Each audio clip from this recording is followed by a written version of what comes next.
राष्ट्रपति बनते ही 1500 लोगों को माफ करेंगे ट्रंप। 4 साल पहले अमेरिकी लोकतंत्र पर लगाया था धब्बा, कैपिटल दंगों से संबंधित मामला।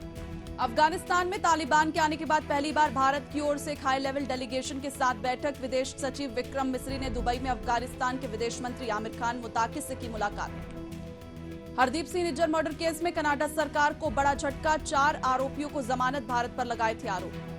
अमेरिका के कैलिफोर्निया के जंगलों में लगातार फैलती जा रही आग, 1500 से ज्यादा घर तबाह, आग से $50 अरब से ज्यादा का हुआ नुकसान, आग पर फिलहाल काबू नहीं। 7 साल बाद बेटे से मिली बांग्लादेश की पूर्व प्रधानमंत्री खालिदा जिया, भावुक था मुलाकात का पल। शेख हसीना की सरकार में विदेश जाने पर लगाई गई थी रोक। समय की बर्बादी है ये, ट्रंप के ग्रीनलैंड प्लान को बाइडेन सरकार का तगड़ा झटका। ग्रीनलैंड और डेनमार्क के नेताओं ने कड़े शब्दों में किया बयान का विरोध। रूस ने दक्षिण यूक्रेन के शहर जापोरिजिया में बड़ा मिसाइल हमला, जहां पर यूक्रेन का न्यूक्लियर प्लांट, वहां पर रूस का मिसाइल हमला, 13 लोगों की मौत, 30 अन्य घायल। पाकिस्तान के विदेश मंत्री इशाक डार ने बांग्लादेश को हर तरह की मदद करने की पेशकश। मंत्री पर भड़के अब्दुल बासित, कहा बांग्लादेश हर मोर्चे पर पाकिस्तान से बेहतर। बांग्लादेश में एसी, मोटरसाइकिल और फ्रिज निर्माताओं पर टैक्स का बोझ दोगुना, जनता की जेब पर पड़ेगा असर।